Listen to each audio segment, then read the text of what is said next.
ဒီကောင်လေးဟာဒေါ်လာ680တူညတန်မိုးကြီးချမ်းတန်လီယာဖန်ဆိုင်မီဆိုင်ကြီးကိုမတော်တဆရိုက်ခွဲမိသွားခဲ့ပါတယ်။ကြော်ရမယ့်စရင်ကအစမတန်များပြလုံးလာကြောင်းသူငယ်နာလေးဟာအစီအစဉ်တစ်ခုထုတ်လိုက်ပါတော့တယ်။ဒါပေမဲ့အမျိုးသမီးအလုပ်ရှင်ဖြစ်သူကတော့ခေါင်းခါပြပြီးငါ့ကိုငွေသားနဲ့ပဲပြန်ရုပ်ပေးလို့ဆိုပါတယ်။ဖေးဆန်ကတော့ဒီမီဆိုင်မိုးကြီးတဲ့အထိအိမ်မှာနေတိုင်းလာပြီးအိမ်လုပ်တွေဝိုင်းလုပ်ပေးမယ်လို့ပြောပါတယ်။အလုပ်ရှင်အမကလည်းအရင်ကသူမအိမ်ဘယ်လောက်တောင်ရှုပ်ပွားနေခဲ့လဲဆိုတာပြန်တော့ပြီးမိသွားပါတယ်ဒီကောင်လေးကတကယ်ပဲအိမ်ကိုတေးတေးတက်တက်နဲ့လှလှပပတန်ရှင်းရေးလုပ်ပေးနိုင်ခဲ့တာပါဒါတင်မကသေးပဲသူမကလည်းအလုပ်တွေအများများနေတာကြောင့်အိမ်အကူတယောက်လိုအပ်နေတာနဲ့သဘောတူလိုက်ပါတော့တယ်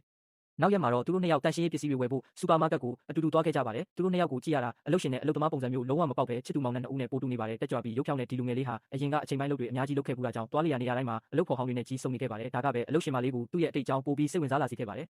သူမရဲ့နာမည်ကတော့စာရာပါသူမဟာဖခင်ဖြစ်သူနဲ့အတူချမ်းသာတဲ့မိသားစုတစ်ခုတည်းကိုအိမ်အောင်ပြုပြီးဝင်ရောက်လာခဲ့တာပါဒီလိုအနေရခက်တဲ့အခြေအနေကြောင့်ပဲသူမဟာအခုလိုရာထူးနေရာမျိုးရောက်လာအောင်ထိတွေးဆုံမှတ်တဲ့ကြိုးစားခဲ့ရတာဖြစ်ပါတယ်ဒါပေမဲ့လည်းလုပ်ငန်းခွင်ကအမျိုးသမီးအမှုဆောင်ရာရှိတွေဟာအမြဲတမ်းဝေဖန်တိုက်ခိုက်မှုတွေနဲ့ရင်ဆိုင်ရလေးရှိပါတယ်ကုမ္ပဏီရဲ့အမှုဆောင်ရာရှိတွေစုံညီပွဲတစ်ခုမှာအလက်တန်းစားလူလက်ပိုင်းမျိုးသားတစုဟာအမျိုးသမီးတွေကိုဘယ်ပညာပြန်နှိမ့်ချပြောဆိုနေကြပါတယ်အမျှ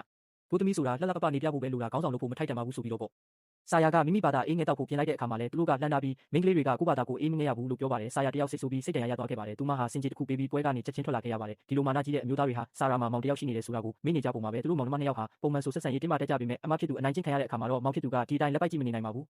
နောက်ရက်မှာ George တယောက်သူ့အမအနိုင်ကျင့်ခံလိုက်ရတာကိုသိသွားပြီးထိုလူတွေကိုအသေးလဲပြန်လုပ်ပြန်ပါတော့တယ်ဒီကုမ္ပဏီမှာဆက်အလုပ်လုပ်ချင်သေးရင်အလုပ်ရှင်ကိုရိုးသေးသေးဆက်ဆံမဟုတ်ရင်ထုတ်ဆွဲပြီးလက်တော်လို့တတိပေးလိုက်ပါတယ်ဒါတင်လဲအားမရသေးပါဘူးအဲ့ဒီညမှာပဲ George ဟာထိုလူတွေရဲ့ဝိုင်းစီထပ်ပြီးရောက်သွားခဲ့ပါတယ်လူတိုင်းရဲ့ရှေ့မောက်မှာတင်သူတို့ရဲ့တောက်စရာခွက်တွေကိုအကုန်တုံပစ်လိုက်ပြီးနောက်တစ်ခါငါအမကိုအတင်းအဓမ္မအရက်တိုက်ဖို့ကြံစီရဲဦးမလားကြံစီရဲရင်ငါနဲ့တွပေးမယ်လို့ရာဇသံပေးလိုက်ပါတယ်မထွက်ခွာခင်မှာတော့ဒီတဝိုင်းလုံးကိုငါအကောင့်ထဲပဲတွင်းလိုက်လို့ပြောပြီးလူကြီးလူကောင်းတယောက်လိုစက္ကနဲ့လှည့်ထွက်သွားခဲ့ပါတယ်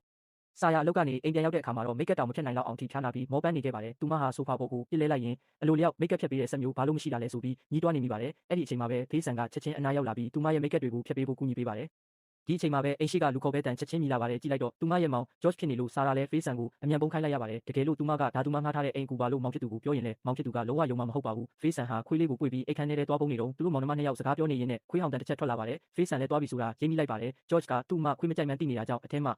မရှိလဲသွားကြည့်မယ်လို့တမင်တက်ပြောပါတယ်ဆာယာကတော့ပြတလဲနဲ့ညှင်းဆန်နေခဲ့ပါတယ်အမဖြစ်သူဒီလောက်တောင်ပြခတ်နေတာကိုမြင်တော့ George လည်းပြန်ဖို့ပြင်ပါတယ်မပြန်ခင်မှာတော့ဆာရာကိုနောက်ကြရင်အဲ့ဒီလူနဲ့ငါ့ကိုမိတ်ဆက်ပေးအောင်လို့မှာခဲ့ပါတယ်